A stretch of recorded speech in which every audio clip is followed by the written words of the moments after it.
सभी साथियों को नमस्कार।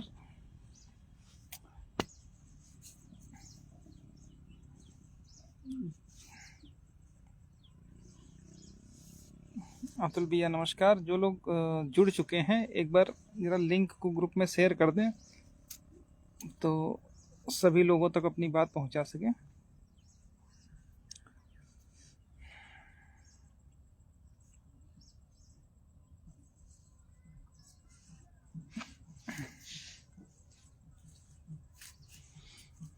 अनुपम भैया नमस्कार। प्रेम भाई नमस्कार।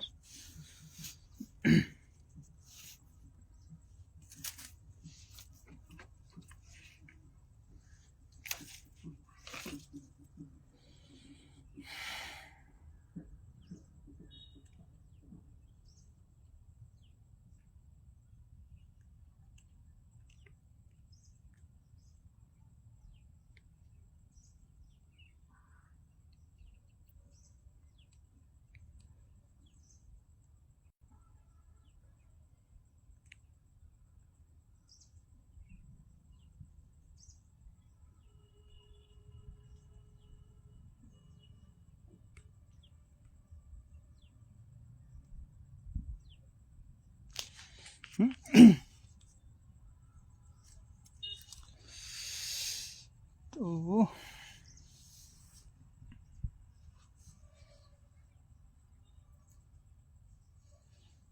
ठीक है, मतलब भर के लोग जुड़ चुके हैं। बहुत दिन बाद आप सभी लोगों से मुखातिब हूँ। असल में इधर कुछ ऐसी परिस्थितियाँ थी या वर्क कह लीजिए या दाल रोटी की चिंता कह लीजिए, अन्य कामों में ज़्यादा व्यस्तता होने के कारण आप सभी लोगों के बीच में ना तो लाइव के माध्यम से ना ही अन्य किसी माध्यम से संवाद कर सका। बहुत सारे हमारे साथी फ़ोन करते रहे, किए हैं, लेकिन बहुत लोगों से बात नहीं हो पाई। तो ऐसे सभी साथियों से हम क्षमा चाहेंगे और उम्मीद है आज के बाद आप लोगों से फ़ोन पर भी वार्ता हो सकेगी। सलिन भैया नमस्कार। आशीष भाई नमस्कार। तो सीधे सदाब भाई नमस्कार। सीधे मुद्दे पर आते हैं।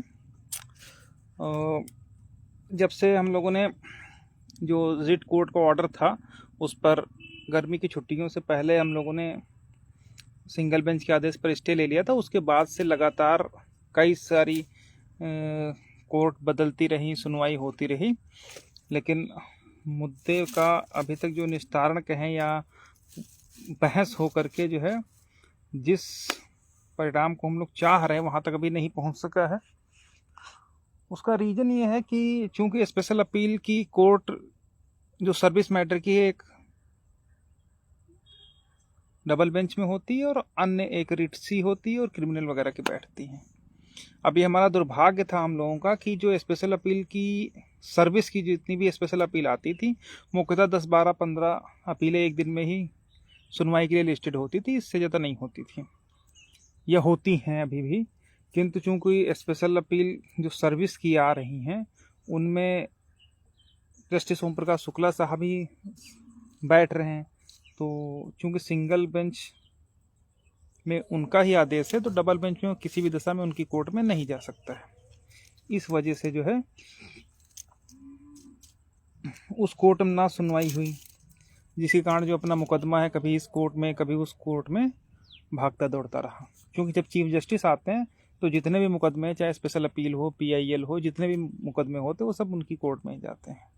ठीक है, अब समस्या ये है कि जो रेगुलर कोर्ट नहीं होती है, तो क्योंकि इतना बड़ा अपना मुद्दा है, पूरा प्रदेश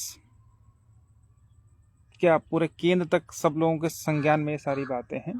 सिंगल बेंच ने तो सब कुछ हम लोगों के फेवर में लिख दिया, कुछ भी ऐसा नहीं था जो ना हो उसमें छोड़ा हो। लेकिन एक जो सबसे महत्वपूर्ण कमी उन्होंने छोड़ दी कि जो रिजर्वेशन का इम्प्लीमेंट होना है वो रिक्रूटमेंट लेवल पर होना है या क्वालिफिकेशन लेवल पर होना है या किसी भी स्टेज पर आप जो रिलैक्सेशन है उसी को आप जो है उसी को आप रिजर्वेशन मान सकते हैं। इन सब मुद्दों को लेकर के ही स्पेशल अपील हमारी फाइल हुई है, और जिस पर जो प्राइमा फेसी है, प्रथम दृष्टया कोर्ट को एकदम क्लियर लग गया कि जो ऑनरेबल सिंगल जज का जजमेंट है उसमें बाकी सब तो ठीक है, लेकिन जो रिजर्वेशन का एप्लीकेशन है वो जिस स्टेज पर होना चाहिए उस स्टेज पर ना मान करके उन्होंने गलत तरीके से उस चीज़ को इंटरप्रिटेट कर दिया है। इसी कारण से जस्टिस राजन राय साहब चूंकि मुकदमे को पूरी तरीके से समझ गए थे, उन्होंने सिंगल बेंच के जजमेंट पर स्टे कर दिया है। आप कोई भी जजमेंट उठा लीजिएगा, किसी भी जजमेंट को, कि जो जजमेंट अगर सिंगल बेंच से डिसाइड हो तो आप ये पक्का मान लीजिए कि वो जजमेंट 100% डिवीजन बेंच से मॉडिफाई या पार्सली अलाउ या मतलब अप्लीकांट के फेवर में ही जाता है।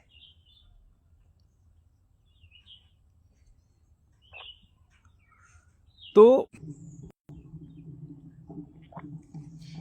नेटवर्क प्रॉब्लम की वजह से शायद नहीं चल रहा था। तो जो सिंगल बेंच का जजमेंट था जब डिवीजन बेंच में आया तो डिवीजन बेंच ने पूरी तरीके से उस जजमेंट को पढ़ने के बाद इस नतीजे आ गए कि कहीं ना कहीं जो ये जजमेंट है वो अप्लीकांट के हितों को प्रभावित करता है, इसीलिए उन्होंने उसको तुरंत जो है उसके ऑपरेशन पर स्टे कर दिया, रोक लगा दी।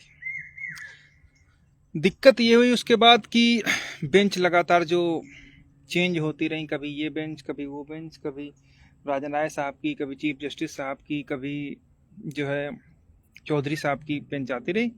तो मुख्यतः मुद्दा ये इतना बड़ा है कि कहीं ना कहीं कुछ कोर्ट भी हैं वो सोचती हैं कि हाँ ये मुकदमा हमको ना डिसाइड करना पड़े, लेकिन जब रेगुलर कोर्ट होती है तो उसमें 100% उसको पता रहता है कि हाँ हम ही को डिसाइड करना है, तो चाहे आज डिसाइड कर दें चाहे 2 महीने बाद डिसाइड करते हैं। मोस्टली होता यही है कि मुद्दा ऑलमोस्ट सर्विस का अगर रेगुलर कोर्ट होती तो निपट गया होता।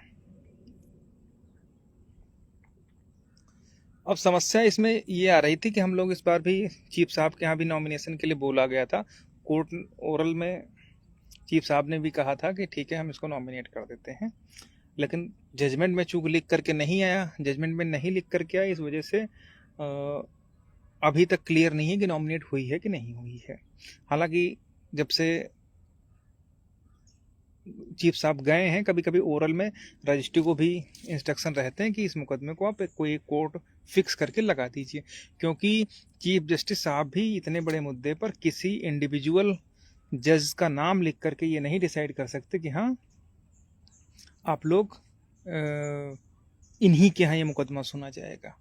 वो ऐसा इसलिए होता क्योंकि कभी कभी ऐसा होता ना कि न्यायपालिका पर भी आरोप लगते रहते हैं, उसके कई सारे रीजंस हैं, तो उसमें कल को अभी नाम लिख करके कोर्ट लिख दे कि भाई फलाने के यहाँ ही ये मुकदमा जाए, तो फिर पिटिशनर या रिस्पोंडेंट की तरफ से ये आर्गूमेंट हो सकता है कि साहब वो लोग तो अपना सेटिंग करके अपने मनमाफिक जज के यहाँ लगवा लिए, जैसा कि आमतौर पर होता रहता है।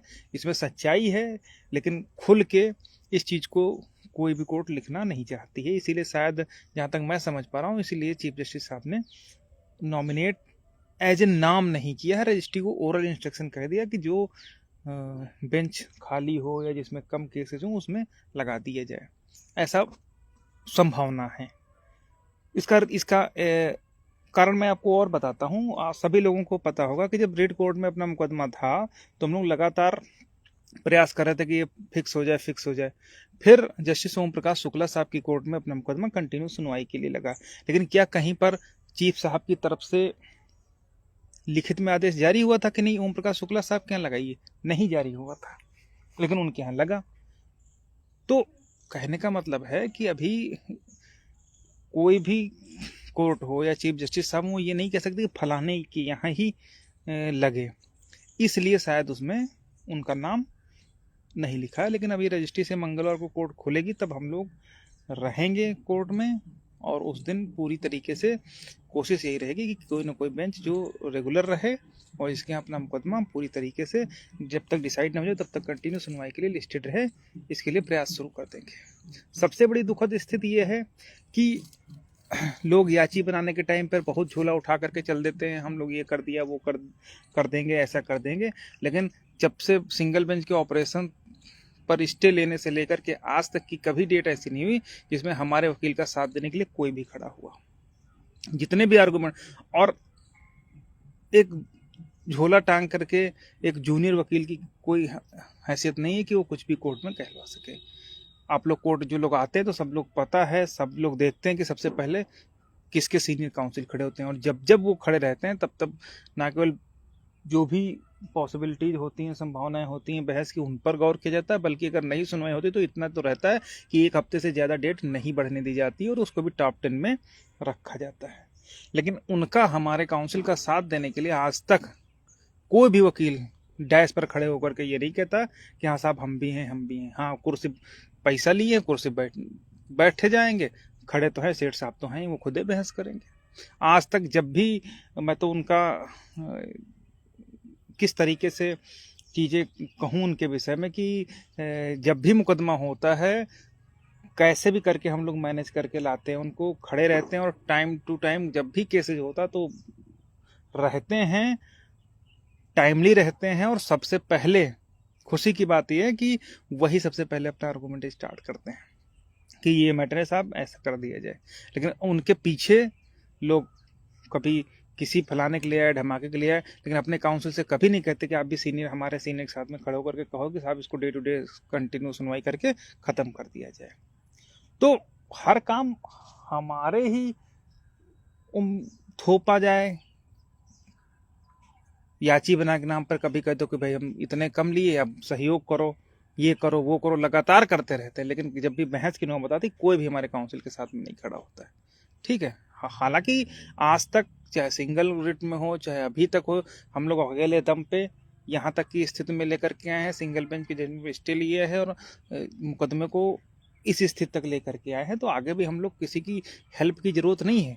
लेकिन हमारे कहने का मतलब अगर बेरोजगारों से पैसा लिया गया है तो उसका कम से कम एटलीस्ट यूज तो होना ही चाहिए। अगर सामने नहीं खड़े होंगे, कोई भी आकर के कोर्ट में देख सकता है कि सबसे पहले कौन खड़ा होता है, और उनका साथ देने के लिए 4-6 जूनियर वकील खड़े हो जाएंगे जो कि असिस्टिंग काउंसिल होते हैं, वो भी कुछ जनरल की तरफ से होंगे। लेकिन हमारी तरफ से सब बाबूजी बने पीछे, जो सीनियर हैं 1-2 वो बाबूजी बने पीछे बैठे रहेंगे। ये नहीं कि हाँ खड़े हो जाए। क्यों? क्योंकि जो उनके पैरवीकार हैं शायद वो कुछ उनका आपस में जो भी रहा हो कि वो दब जाते हैं, कह नहीं पाते हैं। जब अगर आपने वास्तव में बिना कमीशन लिए पैसा दिया है उनको, तो तुम चढ़ के कहो कि साहब, जब सेठ साहब खड़े होते तो आप भी उनके पीछे खड़े हो कि साहब इसको क्यों नहीं डिसाइड करवा रहे हो। ठीक है, तो देखो जूनियर और सीनियर में बहुत बड़ा अंतर होता है, उनका वजन रहता है। ठीक है, बाकी तो सब खड़े हैं आजकल की डेट में, सब नेता हैं कि हाँ भाई हम ये हमारा एक जूनियर पकड़ लो और बन जाओ वकील। ठीक है, तो इन सब चीज़ों से हालांकि कहने का कोई मतलब नहीं है, लेकिन एटलीस्ट इतना तो जरूर है कि जब हम ही को कुछ करना है तो उसके पीछे पीछे जैसे सब लोगों ने हमारी अपील की कॉपी पेस्ट करके अपनी अपनी अपीलें छपवा ली थी, तो कम से कम जब हमारा काउंसिल खड़ा होता है, अन्य जो हमारे वकील खड़े होते हैं, तो कम से कम उनके पीठ पीछे तो खड़े ही हो सकते हो। खड़े होकर के ये तो कह सकते हो कि हाँ साहब ये मुकदमा डिसाइड कराइए। ठीक, इतना तो सब लोग कह सकते, लेकिन नहीं, क्रॉस लेग करके बाबूजी बन के तेल काजल लगा के बैठे रहेंगे। तो ये पैरवीकार जो अन्य हैं हमारे साथ के ही लोग थे, आज अलग हैं, अलग अलग है उनकी, हमारे रास्ते शायद अलग अलग हैं, लेकिन इतना तो जरूर है कि जो बाकी पैरवीकार हैं उनको तो अपने कैंडिडेट से कहना ही चाहिए कि भाई आखिर क्या कारण है कि आप लोग के काउंसिल नहीं खड़े होते हैं। हम तो कहते हैं अगर कहीं पर भी हमारी बात में कमी हो तो आप लोग कोर्ट आकर के देखिए कि किसके काउंसिल खड़े होकर के बहस करते हैं। ठीक है, सेठ साहब ही शुरू करेंगे, वो खड़े हैं आगे, वही सबसे बहस करें, सब कुछ करें। अरे तुम लोग भी तो पैसा लिए हो, आखिर क्यों उनके पीठ पीछे खड़े होकर के नहीं कहलवाते हो कि क्या उनकी इज्जत कम हो जाएगी? तुम अपनी बात कहो, अपनी बात कहें कि साहब ये बड़ा बंच है, बड़ा मैटर है, इसको डिसाइड करिए फटाफट। ठीक है, लेकिन कोई कहने के लिए नहीं आता है, और 1-2 लोग ऐसे हैं जो जूनियर पकड़ के अपना काम चला रहे हैं, कर रहे हैं फोटोबाजी। तो ऐसे मुकदमा ना कभी मैंने लड़ा है ना लड़ा जाता है। अगर हम लोग भी ऐसे करते दिखाने भर का, तो शायद आज की डेट में किसी के पास कुछ नहीं बचता। ठीक है, तो अगली डेट जो भी अभी अगले हफ्ते में क्लियर हो जाएगी कौन सी होगी, तो उसमें हम लोगों का पहला प्रयास ये रहेगा कि किसी भी तरीके से रजिस्ट्री से इधर उधर करके अपना मुकदमा ऊपर लगवाया जाए, पहली चीज़। दूसरी चीज़, रजिस्ट्री से ये अवगत कराया जाए कि ओरल इंस्ट्रक्शन में चीफ साहब ने कहा था कि कोई बेंच नॉमिनेट कर दिए, तो आप कोई भी बेंच एक है उसमें हमारा मुकदमा सिर्फ उसी में लगाइए। ये नहीं कि जब चीफ साहब आ रहे हैं तो उनके यहाँ लगा दे रहे हो, रेगुलर कोर्ट आ रही है उसके यहाँ लगा दे रहे हो, जहां मर्जी वहां फेंक दे रहे हो। तो इस पर भी सब लोगों को मिल करके प्रयास करना होगा, ठीक है, मिल करके। इसलिए क्योंकि भाई जहां तक हम ही लोग कब तक करें, क्या केवल तुम लोग टहलने घूमने भर के हो? पैसा लिए तो कुछ प्रयास करो, प्रयास ऐसा करो जो दिखना चाहिए। ऐसा प्रयास कतई ना होना चाहिए कि कॉपी पेस्ट, हाँ अपील फाइल हो गई महेंद्र पाल के, उठा लो कॉपी पेस्ट कर दो फिर जय श्री राम, कोई मतलब नहीं, ठीक है। सबसे पहला मुद्दा मैंने पहले ही बताया था, रिट कोर्ट से बता रहा हूं कि पहला मुद्दा जो है एटीआरई का ही है, ठीक है। कुछ लोग तो इस भ्रम में है कि अरे भाई एटीआरई इनको लड़ने दो, जब हमारा 6800 का मामला आएगा या हमारा जो है जब एटीआरई पर ये डिफेंड कर लेंगे तब हम खड़े होकर के बोल देंगे कि साहब ये 6800 अब तो पूरा क्लियर ही होगा कि रिजर्वेशन कहाँ लगना चाहिए। अब तो क्लियर ही है कि 19,000 सीटों का फायदा हुआ है, नुकसान हुआ है ओबीसी का। अब साहब 6800 का जो बचा है, जो लिस्ट रद्द है, उसको अब कर दो। क्या इतना भर कहने के लिए ही तुमने सीनियर किया है? क्या उसकी जिम्मेदारी नहीं है कि जब हमारा काउंसिल खड़ा हो उसके साथ में बहस हो? लेकिन इन बातों पर कोई भी ध्यान देने की जरूरत नहीं समझता है, ठीक है। जैसे सिंगल बेंच में 28-30 लाख रुपए दीक्षित साहब ले लिए केवल ये कहने के चूंकि सरकार ने अपनी गलती मानी और लिस्ट निकाल दी, इसलिए इसको कर दिया जाए। क्या इतना करने के लिए आप सीनियर्स को पैसे देते हो? सीनियर्स का काम ही ये होता है कि फैक्चुअल बहस करे, ठीक है। और कुछ भी ऐसा मुकदमे में नहीं है जो ना समझ में। अब तो सब लोग, अभी भी अगर कोई ब्रीफ करने में दिक्कत हो या कहीं पर कुछ भी हो तो कई लोग हमारे साथी आए, बताए, हमने सारी चीज़ें सब कुछ क्लियर भी कर दी, ठीक है। उसके बाद उन लोगों को पता है कि हाँ इसमें 100% हम लोगों को जीत मिलेगी, सारी चीज़ें क्लियर हैं।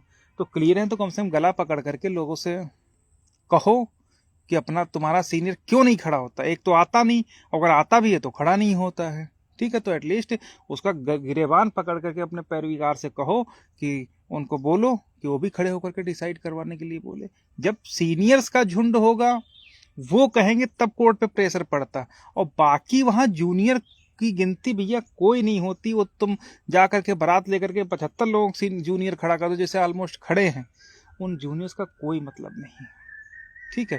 जब सीनियर्स प्रेशर डालता है तब हाँ उनको लगता है कि अरे हाँ भाई बड़े बड़े लोग आ गए हैं, सतीश चंद्र मिश्रा आ गए हैं और दूसरे मिश्रा जी आ गए हैं, ठीक है।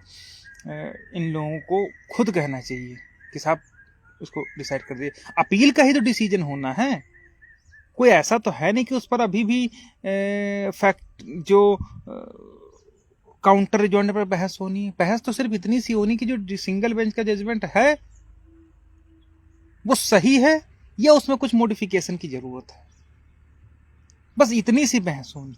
इसके अलावा उसमें कुछ भी बहस नहीं होनी है, ठीक है। तो इसमें ऐसा भी कुछ नहीं कि हाँ कोई अभी प्लीडिंग नहीं कंप्लीट है या काउंटर रिजॉइंडर नहीं कंप्लीट है या कुछ और कमियां हैं, ऐसा कुछ भी नहीं है। आशीष भाई राम राम। तो सिर्फ जजमेंट पर बहस होनी, कितनी बहस होनी वो हमने इतने दिन में जितने लोग मिले हैं सब लोग से डिस्कस हो चुका है, सब लोग बता चुके हैं और इतनी बार बहस हो चुकी है। जब चीफ साहब की कोर्ट थी तब भी सेठ साहब ने पूरा ब्रीफ कर दिया था, चौधरी साहब की कोर्ट थी उसमें भी 60 ब्रीफ कर दिया था, राजा नायक साहब का तो डिटेल में ब्रीफ कर ही दिया था। तो इतना तो हर सीनियर्स को पता है कि उसको क्या बहस करनी है। अगर आपका सीनियर नहीं खड़ा होकर के बोल पाता तो इसका मतलब या तो आप जानते नहीं हो या आप बता उसको नहीं पा रहे हो, और या फिर इतना ज्यादा वजन आपने अपने ऊपर रख लिया है प्रत्यावेदन का या अन्य चीजों का कि आप अपने सीनियर से कह ही नहीं पाते हो। इतना आपने कमीशन ले लिया कि अपने सीनियर से कह ही नहीं पाते हो कि साहब बहस करो। उसका रीजन, अगर हमने पैसा दिया है तो ये हमारी कैसे नहीं सुनेगा, कैसे नहीं। मैंने पैसा दिया है आपको बोलने के लिए, आप बोलिए। कोर्ट नहीं सुनती कोई बात नहीं, इस बार नहीं सुनेगी अगली बार सुनेगी, आप कम से कम बोलिए ही तो। अब सीनियर खड़े होते हैं, बाकी लोग मुंह फैला करके पीछे खड़े होते हैं। ठीक है, तो जब पैसा दिए हो सीनियर्स को तो उससे कहो कि भैया आपको पैसा दिया, आप बोलिए आगे खड़े होकर के, आप कहिए कि अब हमको सुनिए तो कम से कम, कब तक आप टहलाते रहोगे। तो इन सब बातों को लेकर के भी मैं कई बार कह चुका हूं, लेकिन जब चूंकि जिन लोग कभी 300 का सपोर्ट कर दो, कभी 500 का कर दो, कभी डिफेक्ट के नाम पे कर दो, यही सब करवाते रहोगे, ठीक है, और तब कोई मतलब ही नहीं है। ठीक है, तो एटलीस्ट इतना है यार, हम लोग कभी एक बार कोई बता दे कि अभी इतना टाइम होगा, सारी अपीलें फाइल कर दी, सब कुछ कर दिया, सीनियर्स भी कर दिया, कुछ भी ऐसा नहीं है जहाँ पर हम लोग कमी छोड़ें, लेकिन आज तक कभी भी हम कोई भी एक पैसा हम लोग किसी से नहीं मांगे। ठीक है, क्यों? क्योंकि हमको मालूम है कि हमको किस तरीके से चीज़ें मैनेज करके चल रही हैं। कोई यहाँ पर ऐसा नहीं कि हम वकील को दें 50 लाख दें और उसमें कहे साहब अच्छा इसमें हमारा कमीशन कुछ समझ लीजिएगा। तो जब हम as a client, as a unemployed person से हो करके काउंसिल से बात करते हैं, उसको अपनी दुविधा उसको शकल से पता चलता है कि हाँ वास्तव में इन लोगों को नौकरी की जरूरत है, उनको जब वो देखते हैं कि हाँ ये परेशान आत्मा है, तब वकील बहस करता है कि हाँ यार हमारा क्लाइंट है परेशान है, इनका करवाओ। लेकिन जब वो ये जानता है कि अच्छा इनका तो बिजनेस है, धंधा है ये, तब तो उसका वो काहे खड़े होने लगेगा। तो ये जिम्मेदारी उन लोगों की है जिन लोगों ने उन लोगों को सपोर्ट किया है, चाहे इकोनॉमिक रूप से हो चाहे किसी भी तरीके से हो। आपको उनके कंधों पर रख करके, पैर रख करके कहना ही होगा कि हमने आप लोगों को पूरे प्रदेश से सपोर्ट करवाया, हर तरीके से आगे किया, तो आप हर हाल में अपने काउंसिल से कहिए कि वो भी खड़े होकर के वो करें। ऐसा नहीं होता कि अच्छा हाँ जब वो फाइनल वो बोल के खत्म करेंगे सेठ साहब तब हम बोलेंगे। अरे वो कुछ बोलने के लिए रखेंगे ही नहीं जो तुम बोलोगे। ठीक है, तो अभी प्राइमरी स्टेज जो है कि कम से कम कोर्ट इस चंगुल में, जैसे राजन राय साहब के यहाँ, तो वहाँ तो हम लोग किसी भी तरीके से फंसा करके अपना काम इंटरिम रिलीफ करवा लिए थे कि हाँ कम से कम कुछ न करने पाए। ठीक है, सारा करवा दिया, लेकिन अब चूंकि फाइनल डिस्पोजल पर है तो सभी लोग एक बार खड़े होकर के बोल दें। ठीक, और जहाँ 3-4 सीनियर खड़े होकर के बोलेंगे ना भाई साहब, कोर्ट की भी इतनी वो नहीं है कि वो जो है बढ़ा दे कि नहीं आज नहीं हम सुनेंगे, हम 2 हफ्ते बाद सुनेंगे, या हम आज नहीं सुनेंगे या हम 15 दिन बाद सुनेंगे। यार जहाँ जहाँ पर कालिया साहब जैसे, सेठ साहब जैसे, उपेंद्र नाथ मिश्रा जैसे, सतीश चंद्र मिश्रा जैसे, परिहार जैसे हाँ ये सब खड़े हो जाएंगे यार, क्या कोर्ट कहेगी नहीं आप जो है आगे बढ़ा दीजिए, लिंगरान इसको कर दीजिए, कभी नहीं कहेगी। लेकिन बस वही चीज है कि अरे सबसे मेन तो वही बंदा है, वही सामने खड़े होंगे, वही सबसे पहले बोलेंगे, वही अपना वो करे। बाकी लोग तो क्या है, कोई गेट के बाहर खड़ा हो रहा है, कोई कहीं खड़ा हो रहा। तो कम से कम इतना तो है ही कि यार जितने लोग हो पैरवीकार, अपने अपने सीनियर से कहो कि भैया आप भी खड़े होकर के कह दीजिएगा कि वो कर दें। ठीक है, एक के कहने का असर और 4-4 सीनियर का, 5-5 सीनियर के कहने का असर अलग रहता है। ठीक है, वो कहना नहीं चाहते, अब अकेले हम जितना कर पा रहे हैं उतना कर रहे हैं और आगे भी करेंगे, और उम्मीद पूरी है इस बार किसी तरीके से तिकड़म भिड़ा करके फाइनल डिस्पोजल के लिए तो लगवा ही लेंगे। ठीक है, ये मैं इसलिए कह रहा हूं कि कम से कम जितना इन लोगों ने बेरोजगारों को लूटा है उसका कुछ तो लास्ट में पाप धुल दें। ठीक है, रही सही के सर ATRE की है, उस पर तो किसी चिंता करने की जरूरत नहीं जहां तक मैं समझ पा रहा हूँ। ठीक है, वो तो हम जितवा ही ले जाएंगे, लेकिन इतना जरूर है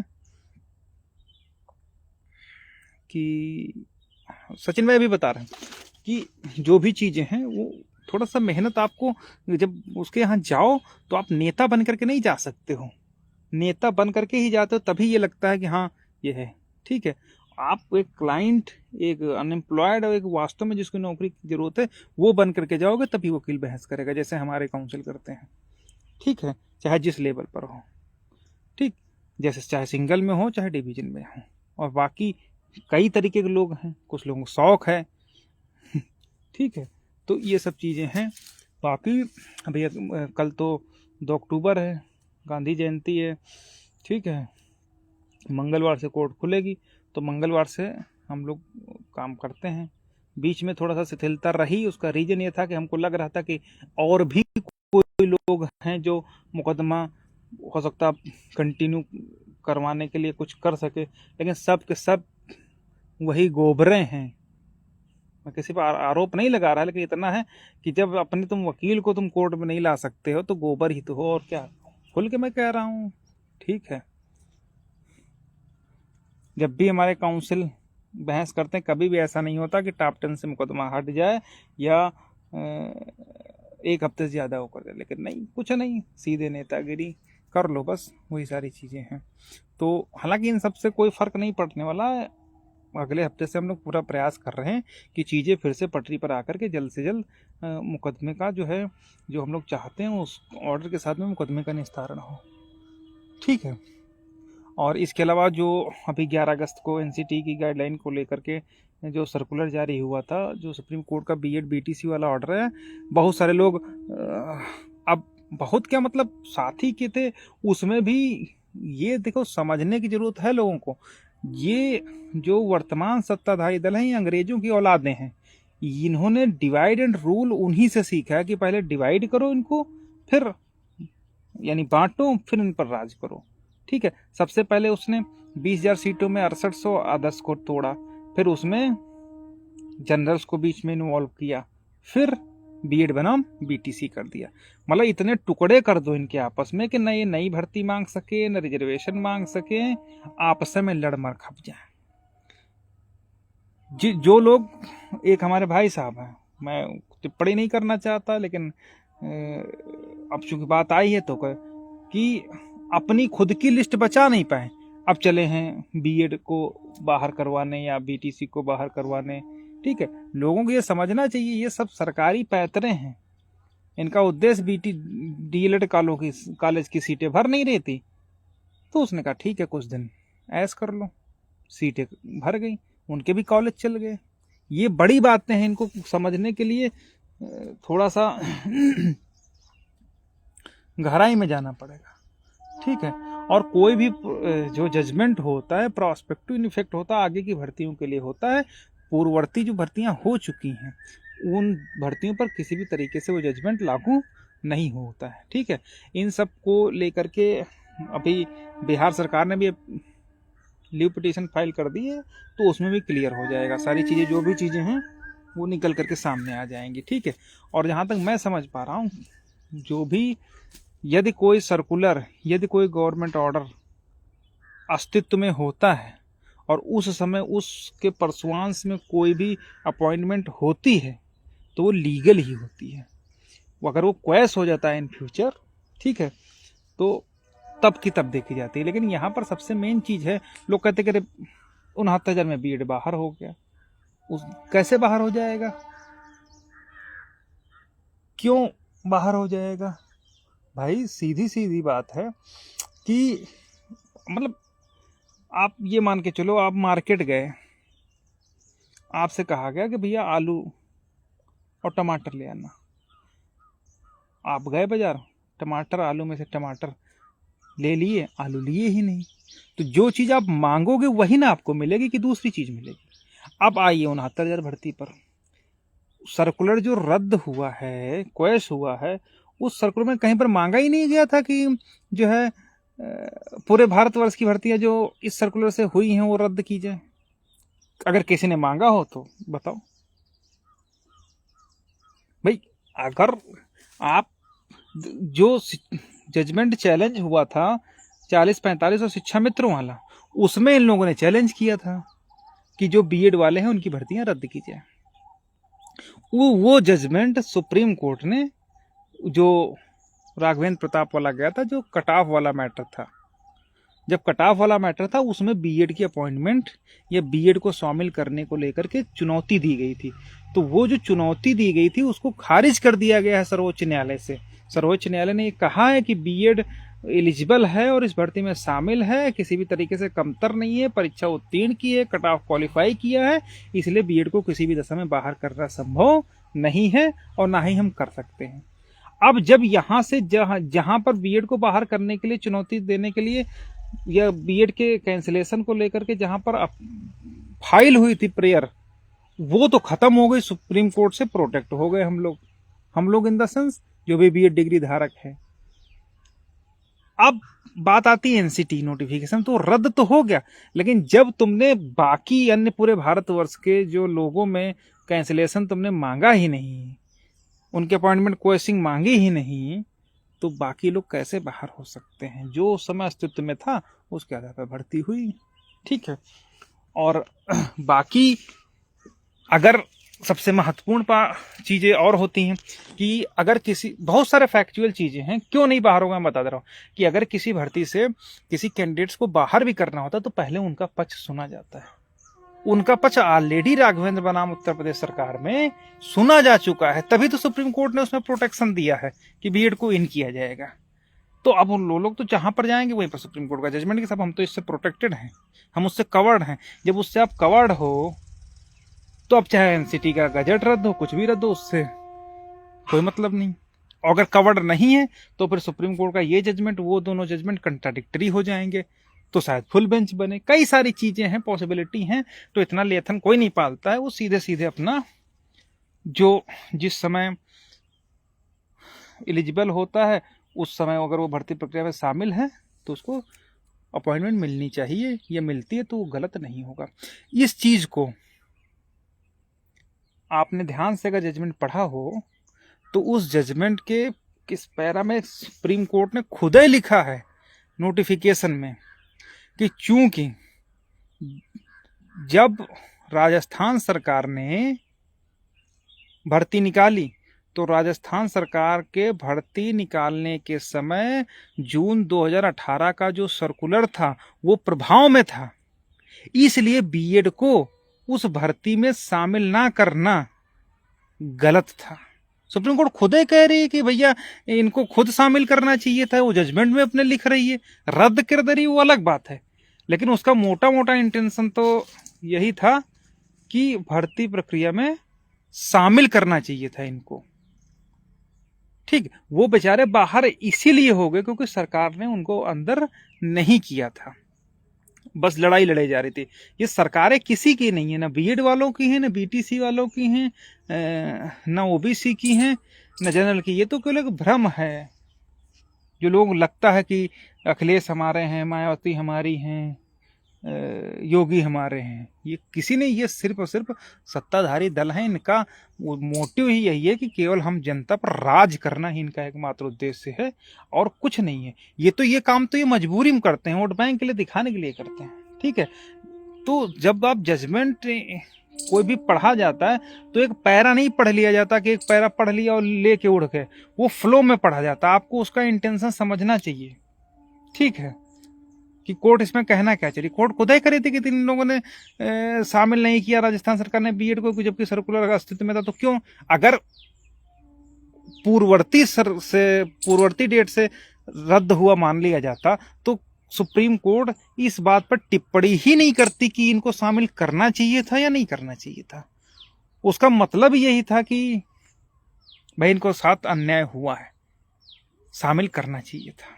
अगर शामिल करना चाहिए था इसका मतलब कोर्ट के दिमाग में था कि इनको हम प्रोटेक्शन देते, लेकिन चूंकि वो बेचारे एप्लीकेशन फॉर्म ही नहीं भर पाए थे जहां तक मुझे जानकारी है, तभी तो वो लोग सिंगल बेंच में गए थे। सिंगल बेंच ने ऑर्डर दे दिया था कि भाई इनके एप्लीकेशन लिए जाएं, फिर अपील में चला गया था मैटर, ठीक है। उसके बाद सुप्रीम कोर्ट में आया, ठीक है। ये चीजें थी, बहुत सारे पॉइंट्स ऐसे थे जिन पर बहस हुई ही नहीं। एक संगठन बना करके वहां पर लड़ाई लड़ी, बीएड वालों ने वहां पर बिल्कुल एकदम थुका दिया। एक समझ लीजिए कि अगर उनके बस में नहीं था तो उनको अपील में ही एसएलपी में ही नहीं जाना चाहिए था, ठीक है। बहुत सारे पॉइंट्स जहां तक मैं समझ पा रहा हूं कि वो कोर्ट को ये बताने में ही असमर्थ रहे कि वास्तव में कोई ये पहली भर्ती ऐसी नहीं थी कि जो उससे हो रही थी, 2011 से होती आ रही हैं। बहुत सारे पॉइंट्स उसमें हैं, समय पड़ेगा तो देखा जाएगा, वो सब चीजें हैं। लेकिन अभी फिलहाल तो सर्कुलर रद्द है। और ये तो मैं भी मानता हूं कि अगर बीएड बीटीसी की बात की जाए तो बीएड कभी भी इसेंशियल क्वालिफिकेशन रही ही नहीं है। किसके लिए? प्राइमरी टीचर्स के लिए, कभी नहीं रही है। ना 2008 में रही, ना 11 में रही, ना 18 में रही, ना कभी भी, मतलब बीएड क्वालिफिकेशन है ही नहीं प्राइमरी के लिए। इसीलिए जब जब बीएड को शामिल किया जाता रहा, उसको पहले ट्रेनी टीचर्स बनाया जाता था, देयर आफ्टर जो है उनको टीचर्स बनाया जाता था। ये तो बदतमीजी एनसीटी ने कौन सी अधिकारी ने कौन सी भांग खा करके या गांजा फूंक करके ये सर्कुलर जारी कर दिया कि एसेंशियल क्वालिफिकेशन हो गई। अरे बीएड कभी एसेंशियल, अरे जो घोड़ा होगा उसको आप गधा बना ही नहीं सकते हो। तो बीएड जो था वो सीधी सीधी बात थी कि वो हायर एजुकेशन के लिए था, उसको इन्होंने उठा करके सर्कुलर जारी कर दिया जून 18 में कि इसको भी प्राइमरी के लिए योग्य माना जा सकता। योग्य वो है ही नहीं, इसीलिए उसको पहले प्रशिक्षु शिक्षक बनाया जाता था। जहां तक आप लोग समझ पा रहे होंगे 2011 में देखिए प्रशिक्षु शिक्षक का एडवर्टीजमेंट आता था, और फिर प्रशिक्षु शिक्षक जब बनाया जाता तो उनका डाइट पर प्रशिक्षण होता था। उस दौरान 7,000, 8,000, 9,000 या 9,500 इस तरीके से मानदेय मिलता था। 6 महीने की उनकी ट्रेनिंग होती थी। 6 महीने के बाद, जिसको बेसिस्ट बीटीसी कहा जाता था, 6 महीने के बाद वो अपनी बेइज्जती करवा करके, अपना डिमोशन करवा करके इस लायक हो पाते थे कि अब वो प्राइमरी में पढ़ा सके। तब जाकर के बीएसए लिस्ट मांगता था जितने पास आउट होते थे डैट से, फिर उनको जो है appointment as assistant teacher BSA करता था। तो जो चीज क्वालिफिकेशन कभी थी ही नहीं, उस पर बहस ही नहीं आने दी। अब कैसे वो लोग मुकदमा लड़े, क्या लड़े, भगवान जाने, और ला करके पूरा रायता फैलवा दिए। ठीक है, तो ये सब चीजें थी उसमें। लेकिन अब कई सारे पॉइंट्स हैं जो उस पर, इन सब चीज़ों बोलने से कोई फायदा नहीं। ये सरकारी चालें हैं, अपना जैसा मर्जी वैसा बनाएंगे। और आप लोगों को सबको याद है, ये किसी भी भर्ती प्रक्रिया में जब भी किसी डिग्री धारक को शामिल करना होता तो वो ले डाउन करने का राइट पूरा का पूरा स्टेट गवर्नमेंट के पास है। वो हायर एजुकेशन को ले डाउन कर सकती है, कम करके अपॉइंटमेंट कर सकती है, लेकिन कम वालों को नहीं कर सकती।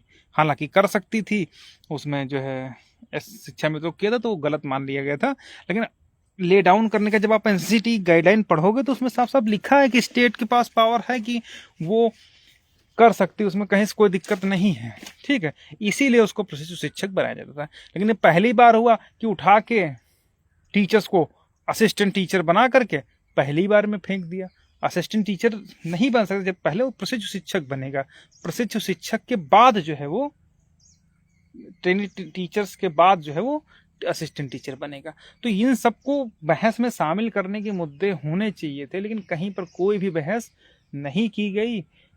और ये सब चीज़ सरकार से लड़ना चाहिए था, लेकिन अब क्या बताया जाए कि उसमें जो ऐसा मर्जी वैसा, शायद बीएलएड डीएलएड वालों को दिशा निर्देश सही मिले, उनके लीडर सही रहे होंगे, ये सब वही रहे होंगे जो उठा करके सब थू थू करवा दिए पूरा। ठीक है, तो हालांकि उससे कोई विशेष इम्पैक्ट नहीं पड़ना चाहिए। अभी संख्या बीएड की बहुत ज़्यादा है, सरकारें वोट बैंक के लिए करती हैं।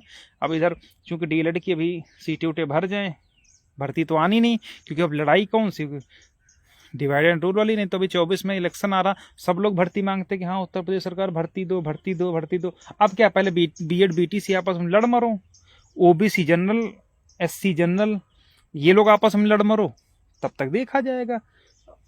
विधानसभा चुनाव 2027 में अगर बचोगे तब देखा जाएगा कुछ। ठीक है, तो ये बहुत सारी चीज़ें हैं, इन सब पर डिस्कस करना बेकार है। मुख्य मुद्दा ये है कि हम लोग अपने जो 69,000 का है मैटर, उसी में जो है काम करें। ठीक है, तो उस पर हम लोग लगातार प्रयास कर रहे हैं, और मंगलवार से कोर्ट खुल जाएगी।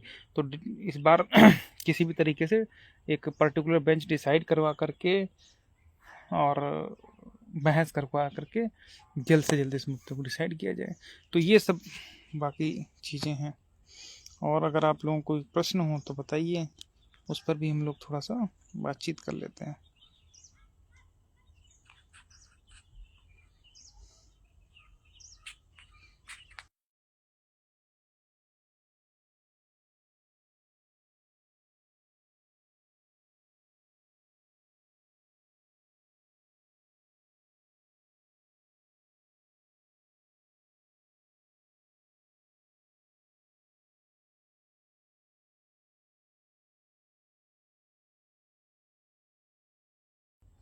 चलिए साथ में बहुत बहुत धन्यवाद।